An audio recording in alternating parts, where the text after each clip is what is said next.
des courses. Donc ça peut vous servir. Hier c'était plus amateur, mais là franchement, vous avez tous envie de prendre un départ en tête, de faire le all shot. Qui a déjà fait un all shot? Hey, c'est pas mal ça. Pourtant c'est vous qui allez m'apprendre. Hein.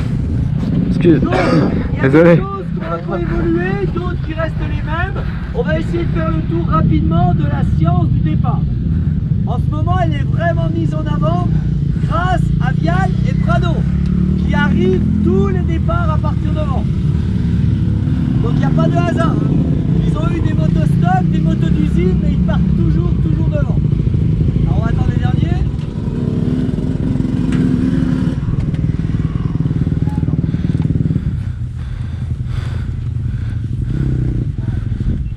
Donc il y a une chose que vous retrouverez où il ne faut pas vraiment vous exciter, vous savez, c'est le temps de réactivité, le temps de je lâche l'embrayage. Si vous êtes entre 15 et 35 ans, logiquement, au moment avec le stress qu'il y a, au moment où la grille n'a pas bougé, que honnêtement vous allez lâcher l'embrayage. Le problème ne viendra jamais de là. Vous regardez les photos, toutes les roues avant sortent en même temps. Et on a plus de problèmes, si vous regardez un départ, même de ligue, hein, on a plus de problèmes avec les gens qui vont taper dans la grille parce qu'ils sont impatients, plutôt que de mecs qui restent sur place et que tout le monde part. Hein. En principe, il y a zéro souci. Si vous vous mettez derrière une grille, en principe, même Raphaël qui ne le fait pas, je pense qu'il va vouloir lâcher l'embrayage quand la petite quéquette va à peine bouger. Je peux te dire que là, c'est waouh, genre, mais genre waouh. Mon premier départ, c'est comme ça, hein, j'ai la photo, hein, comme ça, à travers le public à moitié. Donc, mais c'est pas mauvais, hein, ça permet de savoir si tu as envie ou pas de partir dehors. Donc ne vous affolez pas sur le temps de réactivité.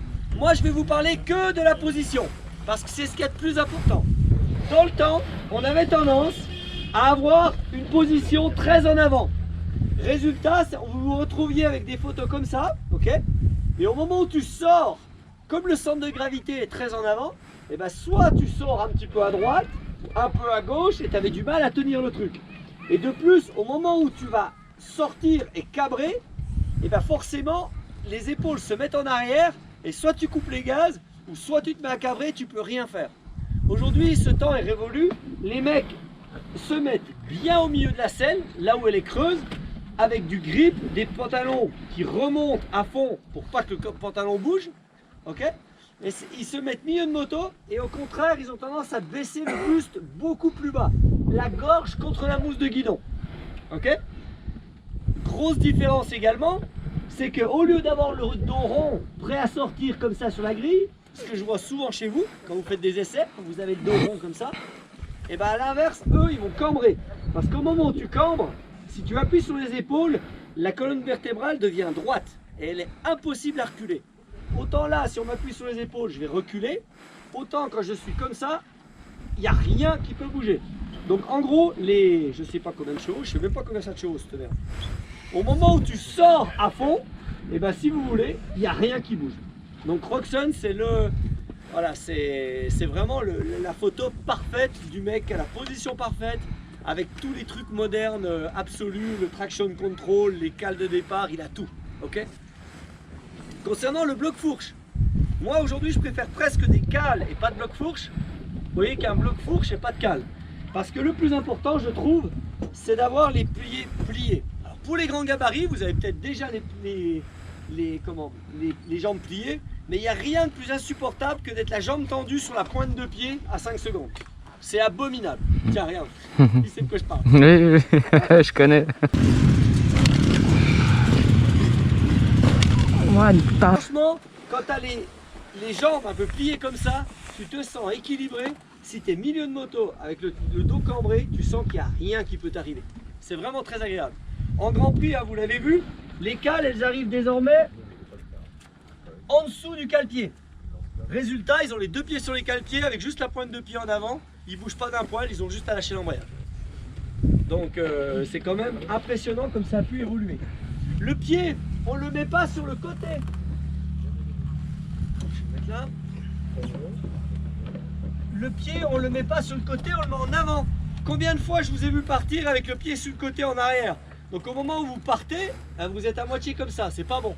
Le but, c'est de le mettre en avant. Comme ça, quand vous partez, finalement, le pied, il a juste à se lever et il vient se mettre sur le cale-pied. vous imaginez bien que plus vite vous avez vos pieds sur les cale-pieds, plus vite vous tiendrez la moto et plus vite évidemment vous aurez de la traction. Ok? On part tous en deuxième, il n'y a pas de problème. Un dernier truc pour le ralenti. Sur un 4 temps, c'est moitié gaz. Sur un 2 temps, c'est un tiers de gaz. Ok? Donc, soit vous essayez à la maison et vous mettez un petit trait au feutre. Et comme ça, le jour d'une course, vous avez juste à 5 secondes, vous vous mettez en face. Vous n'êtes pas gêné par le bruit des autres. Vous mettez en face. Et là, vous vous êtes concentré sans aucun souci. Ça marche? Pour l'embrayage, 2 doigts. Et au moment où on va lâcher l'embrayage, on ne le lâche pas d'un seul coup. On va le tenir. Et la poignée de gaz, elle va descendre en même temps que vous lâchez. Ok? Elle descend en même temps que vous lâchez. Si vous sortez de la grille et que ça fait bouh, c'est que vous avez lâché l'embrayage mais que vous n'avez pas tourné la poignée. Si vous tournez la poignée et que vous lâchez l'embrayage trop vite, c'est là où la moto va cabrer. Mais si vous le faites doucement, genre wow, c'est doux hein, ce que je fais. Hein. Ça paraît rapide quand tu sors, mais sans déconner, wow. Si vous faites déjà ça, je peux vous dire que vous allez faire des mètres. Hein. Et un joli bourbier devant moi. Je vous fais une démo.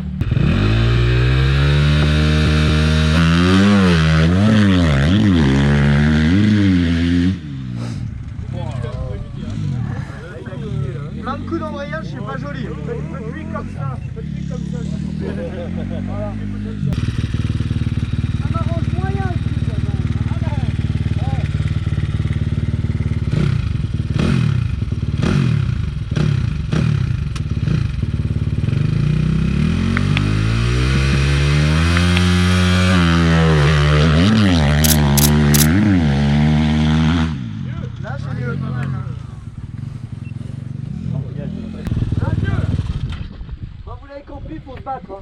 Alors où est-ce qu'il faut se battre?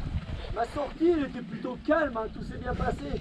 Mais au moment où la moto sort, prend de la vitesse, la 2, elle se met à donner toute sa puissance. Et au moment où la 2 met sa puissance, tout de suite, clac. Donc là j'ai gagné 2 mètres sur le passage de la 3.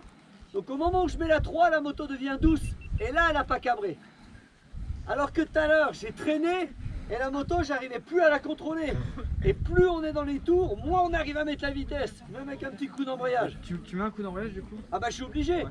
Mais là, comme je me suis battu, je suis sorti, j'ai attendu 1, 2, clac, je l'ai mis plus tôt.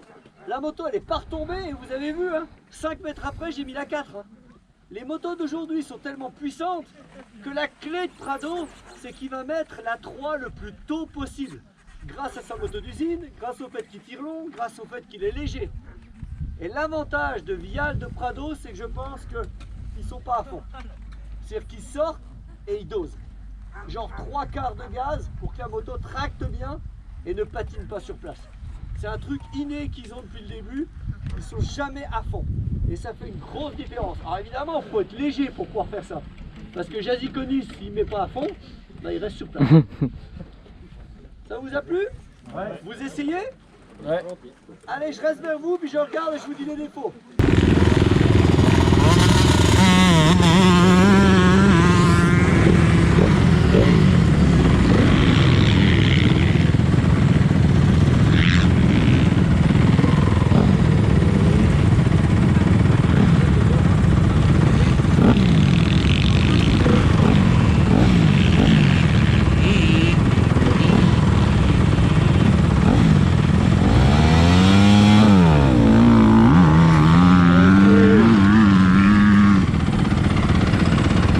Merci Pierrick.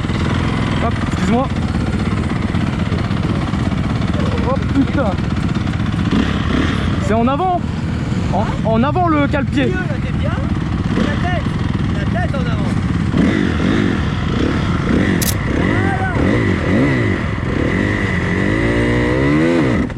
Voilà. Aïe. Je fais quoi, je laisse les autres? Non, vas-y, lance-toi. Ok, je te remets. T'as là, tu trop vite en voyage, il n'y avait pas assez de gaz. Hop. Ouah. Ouah. Ah, je vous... T'as le temps, t'as le temps.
ouvert. Ouais, il est ouvert. Ça va t'amuser. C'est un peu creux en bas, mais un petit pied riche, le filet de gaz, ça va bien. Ça va finir. Ça, c'est vrai.